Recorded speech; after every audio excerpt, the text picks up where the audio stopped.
지난 주일에는 택하여 부르신 은혜에 대해 말씀을 나눴습니다.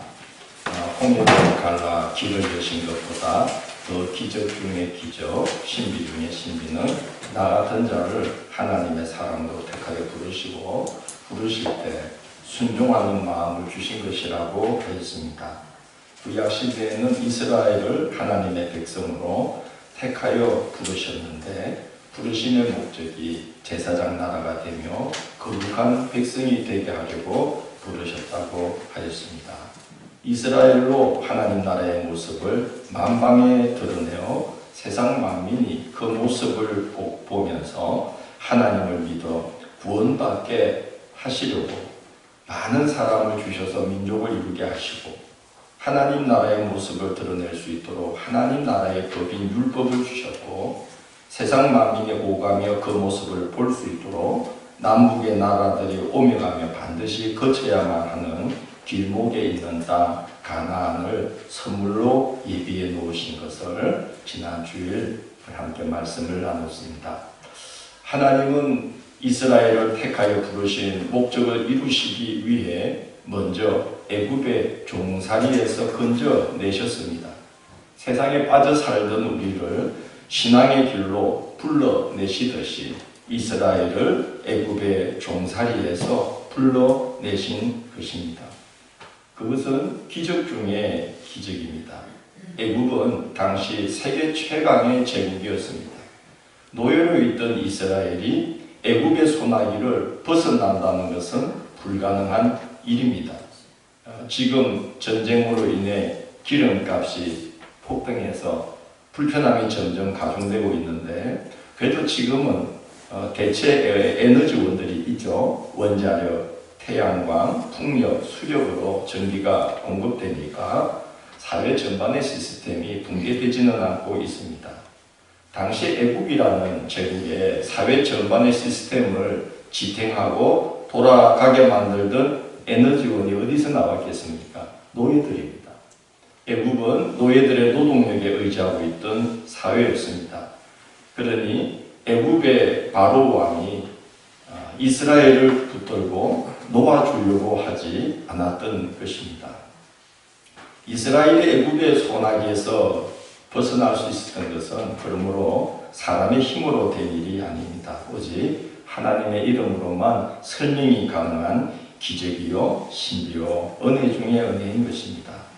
그러니 우리가 하나님의 자녀로 부름을 받아 예수 그리스도를 믿으며 교회 공동체를 이루게 된 것은 얼마나 큰 기적 중의 기적이요 신비 중의 신비요 은혜 중의 은혜가 아니겠습니까? 애국의 소나기가 그 정도라면 사탄 마귀가 우리를 꼭 쥐고 있는 그 힘은 어느 정도이겠습니까?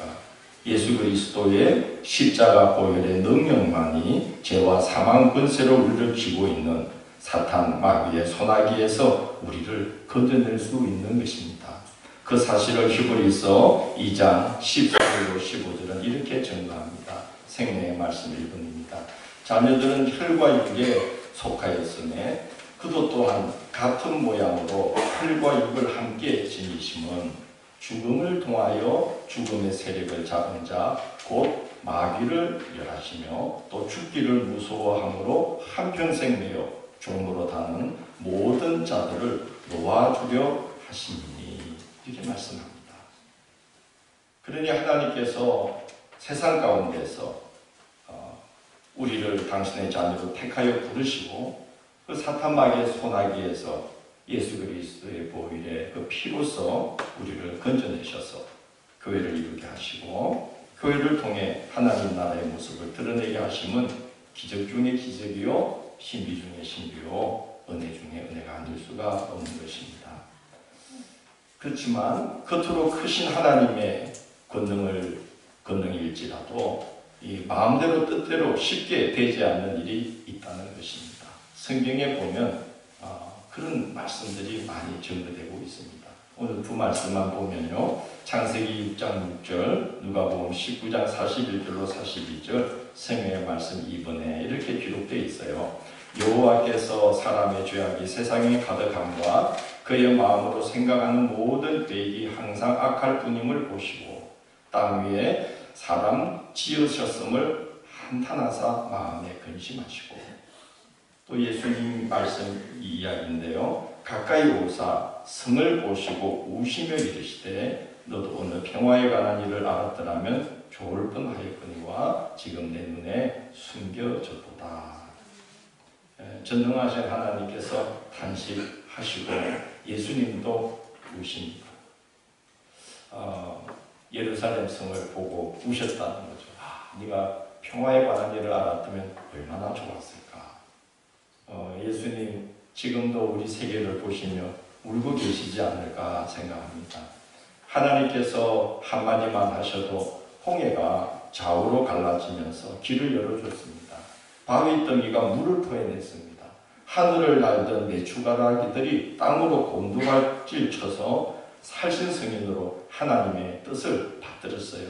분초도 없이 어김없이 하늘을 가로지르는 태양도 아얄론 골짜기로 기울다가 하나님의 명령 한마디에 땅 멈춰 섰어요. 그런데 하나님께서 지으신 만물 중에 하나님 말씀이 안 통하는 존재가 딱 하나 있어요. 누구죠? 사람 그러면 자기는 제외시키는 것 같아. 사람이죠. 나죠. 우리죠. 아담이 범죄함으로 인하여 모든 사람이 그 죄짐을 짊어지고 태어나 하나님에 대해 무지하게 되고 또 하나님의 뜻을 헤아려 행함에 있어서 무능하기 거지없는 자가 되고 말았다고 성경은 말합니다. 거기에 더해서 이스라엘은 애국에서 노예로 종살이를 430년을 했습니다. 하나님의 백성으로 쓰임 받기가 얼마나 어렵겠습니까? 여러분 430년을 종살이 하면은 종의 속성이 뼛속까지 새겨집니다. 저희 형님이 미국에서 30년 넘게 목회하면서 미국 사람 다 된 거 제가 이야기했었던가요? 지난달에 미국에서 목회하고 있는 제 친구가 그 딸이 결혼을 했는데 미국에 있는 그 딸이 한국 남자랑 결혼을 한 거예요. 그런데 그 사위가 여기 카이에 근무하게 됐어요. 그래서 여기 사천에 이제 자리를 잡았어요. 그래서 딸네 방문차 사천에 왔길래 함께 식사를 했어요. 예, 형님이 미국에 오래 살다 보니까 야 미국 사람 다 됐더라, 되게 섭섭하더라 그러면서 그 이야기했죠. 형을 내가 공항에 픽업을 해주고 형 잠깐 기다리고 있어. 내가 차 주차하고 와서 형 마중할게, 배웅할게. 그랬더니 형이 글쎄 뭐하러 그렇게 번거롭게 그래? 그냥 여기서 세이 굿바이 해. 그럼 너 가. 형제간에 한방 그래 미국에 오래 살았다 그래도 어찌 그럴 수 있어. 정말 섭섭해서 내가 내 친구 목사에게 그랬어요. 그랬더니 친구 목사가 대뜸 뭘 놀라고 그래? 당연한 거 아니야? 차 안에서 지금 같이 있었는데 뭘 또 출국장까지 올라오고 그래? 야, 쌍으로 똑같아. 미국에 살면 다 그렇게 되나 봐요. 권매 집사님 죄송해요. 예, 애국에서 여러분 430년을 노예 생활을 했다고 해봐요. 제 형님이 30몇 년 미국 목회를 했는데 크게 바뀐 거예요. 미국 사람 의식을 갖고 있는 거예요. 430년 종사를 하면 이스라엘 백성들이 노예 근성에 절을 입게 됩니다. 애국의 우상 숭배가 몸에 배어 있게 되는 것입니다. 그러니 아무리 하나님이라 하실지라도 사람을 단번에 바꾸기란 쉽지 않았을 것입니다. 하나님의 백성으로 택하여 부르셨지만 하나님의 백성다운 모습으로 단번에 변화될 수 있는 것은 아니지요. 그래서 하나님은 택하여 부르신 자들을 부르심에 합당한 모습으로 준비시키는 일을 하십니다. 애국에서 가나안까지 일주일이면 갈 수 있는 길인데 하나님은 이 이스라엘 백성들을 출애굽시킨 후에 이리 끌고 갔다가 저리 끌고 갔다가 돌고 돌아서 왔던 길로 다시 가기를 무려 40년이나 반복을 합니다. 홍해를 갈라서 없던 길도 열어주신 하나님이신데 일주일이면 갈 수 있는 길을 왜 40년이나 헤매게 하셨을까요? 뭐 하기 위함일까요? 오늘 설교 제목이 뭐죠? 예, 뭐 하기 위함이죠? 준비시키기 위함입니다. 종의 때를 뻗고 하나님의 백성다운 모습으로 준비시키기 위한 것이죠. 일은 사람만큼 이루어지고 일이 그 사람을 닮는다고 그래요. 가나안 땅에 하나님 나라의 모습을 드러내는 나라로 세우려면 이스라엘이 먼저 하나님의 백성으로 뭐가 되어야 되었던 거죠? 준비가 되어야만 했던 것입니다. 그래서 가나안 땅으로 곧장 들여보내지 않고 40년 동안 하나님의 백성으로 준비시키는 것이죠. 그래서 애굽에서 가나안 땅 사이에 있는 광야는 다 돌게 하십니다. 여러분이 알고 있는 광야 한번 대보세요. 신광야, 르비딤 광야, 수르 광야, 신의 광야. 좀 말씀하실 만한 거 다 아시면서 바란 광야, 에담 광야, 모압 광야, 그데못 광야. 애굽에서 가나안까지 8광야가 있어요. 그 광야를 다 돌게 하십니다. 갔던 곳 또 가게 하시고. 여러분, 광야는 어떤 곳입니까? 심을 수도 없고 거둘 것도 없고 심을 수도 없고 먹을 것도 없고 사람이 살 수 없는 곳이 광야입니다. 제가 이스라엘이 갔던 광야를 저는 벤처버스를 타고 가다가 그 가이드분이 목사님들 광야를 조금 경험하고 싶으면 내가 잠깐 1시간 드릴게요. 그래서 이스라엘이 40년을 경험한 걸 1시간 동안에 되겠냐고 막 그러면서 투덜거리면서 버스에서 내렸어요. 10분 만에 다시 버스로 올라왔어요. 에어컨 때문에. 10분을 있을 수가 없어요. 그게 광야입니다. 얼마나 해가 강렬하고 숨이 턱턱 막혔는데 광야는 사람이 살 수 없는 것입니다. 근데 왜 하나님은 이스라엘에게 출애굽이라는 큰 은혜를 베풀어서 그들을 건져내시고 그 힘든 광야로 이끌고 갔겠습니까? 신명기 8장 3절 생명의 말씀 3번 보면 이렇게 말씀합니다. 너를 낮추시며 너를 줄이게 하시며 또 너도 알지 못하며 내 조상들도 알지 못하던 만나를 내게 먹이신 것은 사람이 떡으로만 사는 것이 아니요 여호와의 입에서 나오는 모든 말씀으로 사는 줄을 내가 알게 하려 하십니다. 하나님을 경험케 하시려고 하나님이 아니고서는 살 수 없는 광야로 이끌고 가신 것입니다. 하나님의 명령이 떨어지면 사람이 죽을 자리에서도 살 수 있구나. 그래서 전적으로 하나님만 의지하고 신뢰하는 믿음을 얻게 하시려고 광야로 이끌고 가신 것입니다. 광야는 순종하면 살고 순종하지 않으면 죽을 수밖에 없는 곳이었습니다. 왜냐하면 길이 없기 때문이에요. 그래서 하나님께서 길을 여시면 가고 열지 않으시면 머물러 있어야만 했어요. 자기 마음대로 오고 갈 수 있는 그런 곳이 아닙니다. 그래서 하나님이 광야에서 훈련을 시키시는데 민수기 9장 21절로 23절 생명의 말씀 4번 같이 한번 읽어봅니다. 혹시 구름이 저녁부터 아침까지 있다가 아침에 또 구름이 떠오를 때는 그들이 행진하였고 구름이 반날 있다가 떠오르면 곧 행진하였으며 이틀이든지 한 달이든지 1년이든지 구름이 성막 위에 머물러 있었으면 이스라엘 자손이 진영에 머물러 행진하지 아니하다가 떠오르면 행진하였으니 또 그들이 여호와의 명령을 따라 진을 치며 여호와의 명령을 따라 행진하고 또 모세를 통하여 이르시 여호와의 명령을 따라 여호와의 직임을 지켰더라. 긴 행군을 하고 겨우 한 잔 잤어요. 그런데 성막 위에 머물러 있던 구름이 둥실 떠오르면 어떻게 해야 되는 거죠? 다시 이리 해가지고 저렇게 가야 되는 거예요. 얼마나 힘들었겠어요. 또 그러다가 어느 곳에서는 성막 위에 구름이 머물러서 안 떠요. 여기 불편해서 빨리 가고 싶은데 한 달이 지나도 두 달이 지나도 구름이 안 떠요. 1년이나 있어요. 어떻게 해야 돼요? 있어야 되는 거예요. 신의 광야에서 1년을 있지 않습니까? 계명을 받고 성막을 준비하느라고.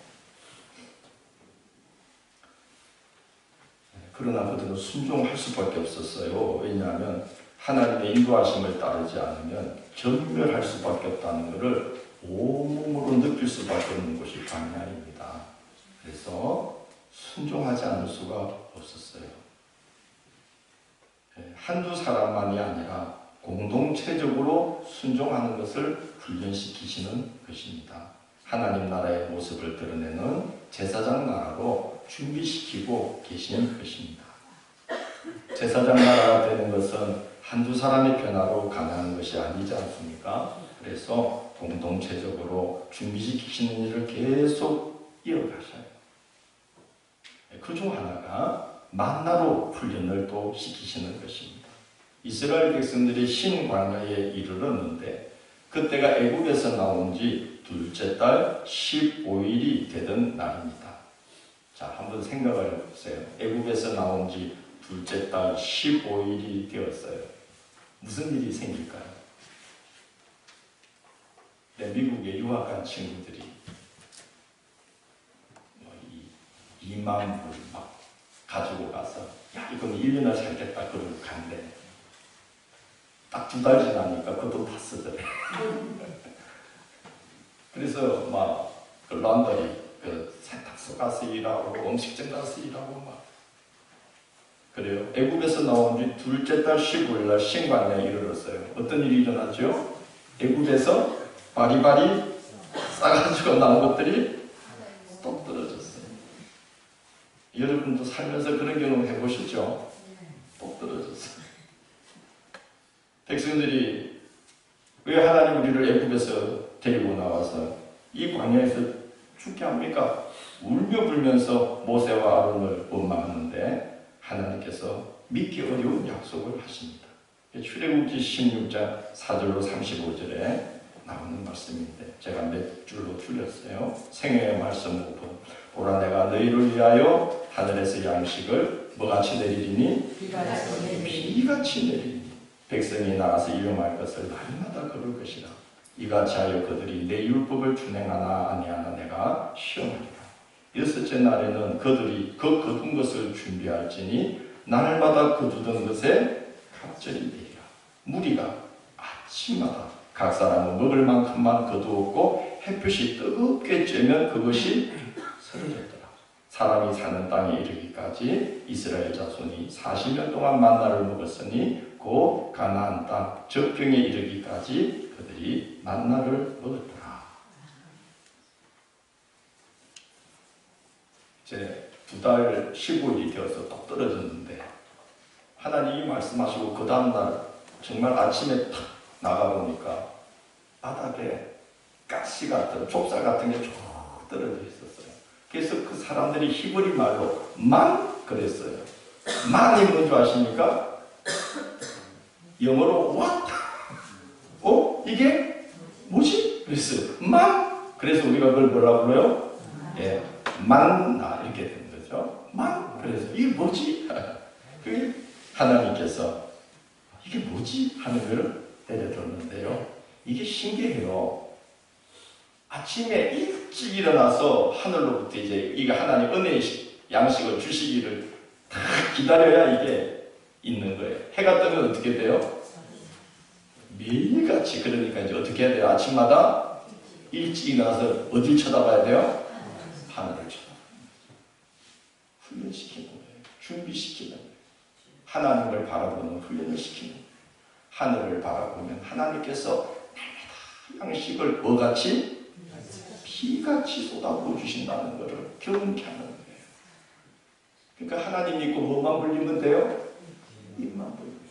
그래서 제가 우리 사모님에게 늘 하는 소리가 있어요. 여보, 목사는 빌어 먹고 사는 자야. 그러니까 듣기 싫다고 좀 바꾸지. 빌어 먹고 사는 게 아니라 빌어서 먹고 사는 사람. 누구에게? 그러면 하나님께 빌어 또 빌어 빌면 하나님이 자꾸 매일같이 채워주시는 거예요. 우리 막 빌고 빌었더니 하나님이 친교실을 저렇게 바꿔주셨어요. 아멘 하신 분에게 복이 임할 줄 믿습니다.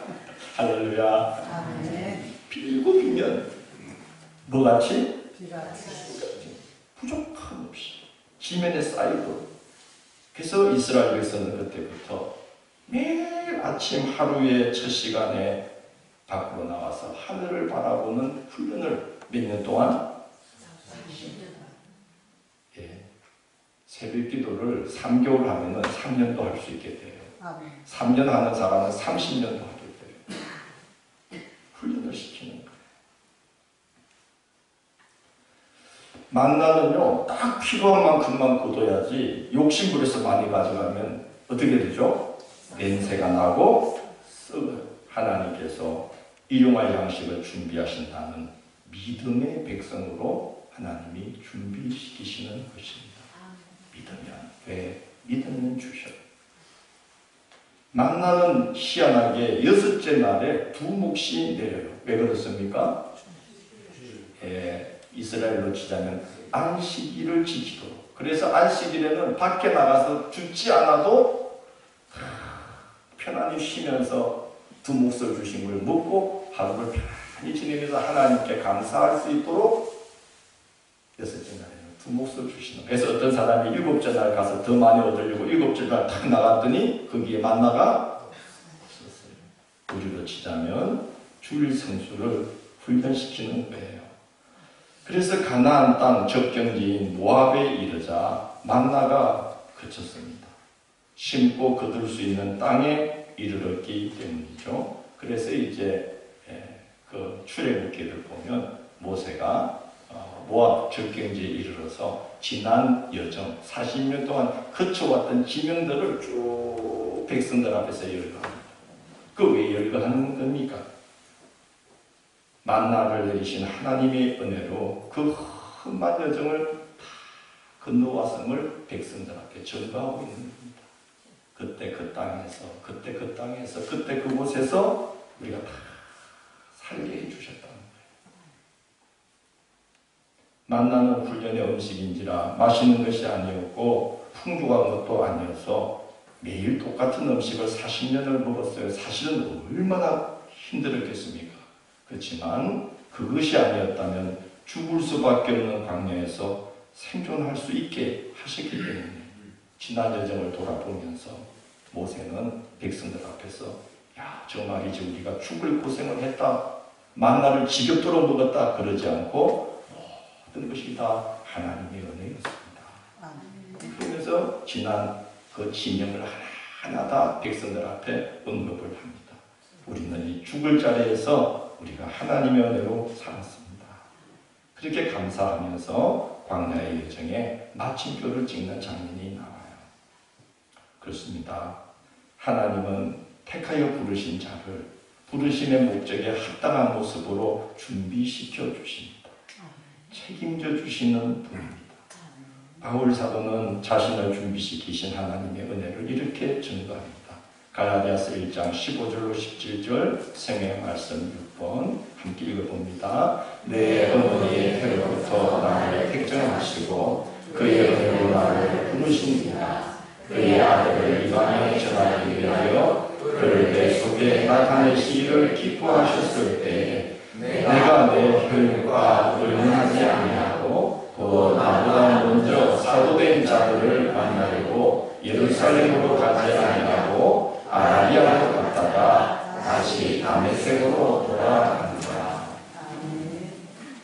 예수 믿는 자들을 잡으려고 다메섹으로 가던 중에 빛 가운데 자기를 나타내신 예수님을 만났는데 그게 너무나 충격적이어서 누님을 전도했어요. 하나님은 다메섹의 성도 아나니아를 바울에게 보내어서 바울을 부르신 목적을 일러주셨어요. 그렇지만 제가 생각할 때 바울은 그때 그 말이 들리지를 않았을 거예요. 뭐가 뭔지를 모르고 있었을 거예요. 얼마나 갑작스러운 일이 일어난 겁니다. 자신에게 일어난 일들을 분간할 수가 없었어요. 그래서 어디로 갔다 그러죠? 아라비아. 아라비아가 뭡니까?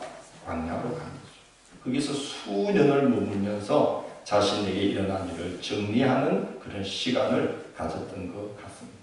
하나님께서 바울을 택하여 사용하시기 전에 그 부르신 목적을 명확히 인식하는 시간을 주면서 바울을 준비시키셨던 것 같아요. 오늘도 말씀해 보면 우리가 읽은 로마서 8장에 보면 하나님은 하나님을 기뻐하시는 자, 하나님이 기뻐하시는 자, 그 뜻대로 부르심을 입은 자들에게는 모든 것이 합력하여 선을 이루느니라. 택하신 것들을 부르시고 부르신 것들을 어렵다 하시고 어렵다 하신 것들을 영화롭게 하기까지 하나님은 훈련시키고 준비시켰어서 부르심의 목적에 합당한 자들로 하나님이 만드신다라고 말씀합니다. 성령께서 끊임없이 역사해 주신다는 거죠. 예, 제가 서울에 좀 규모가 큰 대형 교회에 부목사로 부임을 받아가니까 친구들이 축하 전화도 하고 그랬어요. 제가 그 목사님 면접하러 갔더니 그 원서 지원 서류가 이만큼 쌓여 있는데 그 중에 제가 됐으니까 저 이런 사람이에요. 그 친구들이 막 축하하면서 야, 넌 분명히 아마 그 교회 담임 목사가 될 거야. 열심히 해봐. 제가 그때는 젊었으니까 그럼 내가 그 정도 사람은 되지. 난 그렇게 생각했어요. 근데 하나님이 그곳으로 보낸 이유를 알았어요. 나중에 한 몇 년을 있어 보니까 제가 있어야 될, 서야 될 자리에 정반대편의 교회의 모습을 보여주신 거더라고요. 대형 교회가 갖고 있는 좋은 면도 있지만 이건 내가 쓸 자리가 아니구나 하는 것을 알게 하셨어요. 저를 준비시킨 거죠. 자그마한 시골 교회를 사람으로 감당할 수 있는 뭘 시킨 거예요? 준비를 시켰던 것 같아요. 또 한 번은 너무너무 힘든 일을 겪었어요. 하여튼 제가 할 수 있는 모든 것 다 해서 사람으로 할 수 있는 건 다 이루었어요. 하나님이 오케이만 하시면 돼요. 그리고 그건 저에게 그때 너무 중요한 사건이었어요. 하나님께서 그 길을 번번이 막으시고 저를 너무너무 힘든 자리로 영적으로나 생활면으로나 너무 힘들고 고독한 자리로 저를 정말 광야로 던져 놓으셨던 것 같아요. 수년 동안. 그때 저를 아끼는 목사님들이나 또 저를 위해서 기도해 주는 성도님들이 그런 말씀하셨어요.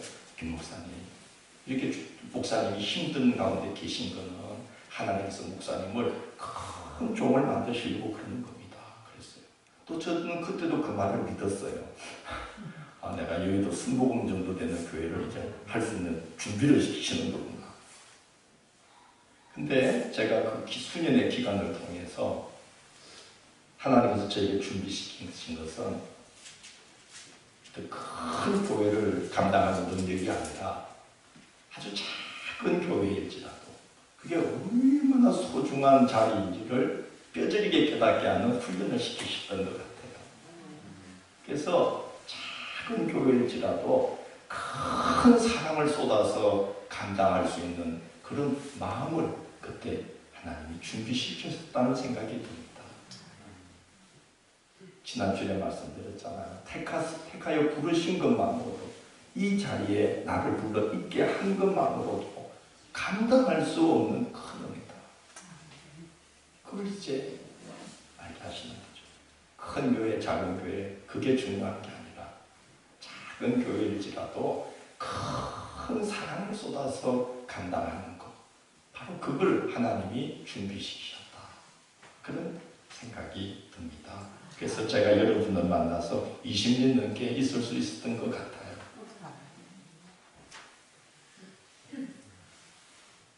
하나님의 은혜로, 하나님이 준비시켜 주신 은혜로 그렇게 작은 걸 작다고 여기지 않고 너무너무 크게 보였어요. 저는 20년 동안 우리 교회가. 믿습니까? 여러분도 하나님이 이렇게 준비시키셔서 우리가 이렇게 함께 만나서 이렇게 우리를 훈련시키고 준비시켜 오신 그 은혜로 우리가 이렇게 이 시간에 이렇게 함께 만나서 이 너무나 귀한 함량제의 교회 공동체를 이루어서 하나님 나라를 구축해가고 있다는 생각이 듭니다. 아멘. 택하여 부르신 우리를 하나님은 무엇입니까? 준비시키십니다. 그동안 준비시켜서 이 모습을 이루게 하셨고 또 우리의 이 만남이 지금 다음 역사를 위해서 뭐하고 있는 거죠? 또 준비되고 있는 것입니다. 준비시키실 때에 잘 준비되시기를 바랍니다. 아멘. 성령을 우리에게 보내주셔서 합력하여 선을 이루게 하시려고 성령께서 끊임없이 역사하고 계십니다. 그래서 우리가 부르심에 합당한 목적, 제사장적 역할을 감당하여 우리의 삶의 모습을 보고 우리 교회 공동체의 그 아름다운 모습을 보고 사람들이 하나님을 믿어 구원받아야겠구나 이런 소망을 얻게 하는 제사장 나라의 역할을 감당하는 우리 교회가 되고 저와 여러분의 남은 삶이 그렇게 쓰임받도록 잘 준비되시는 이 한 해가 되시기를 주의 이름으로 축원합니다. 아멘.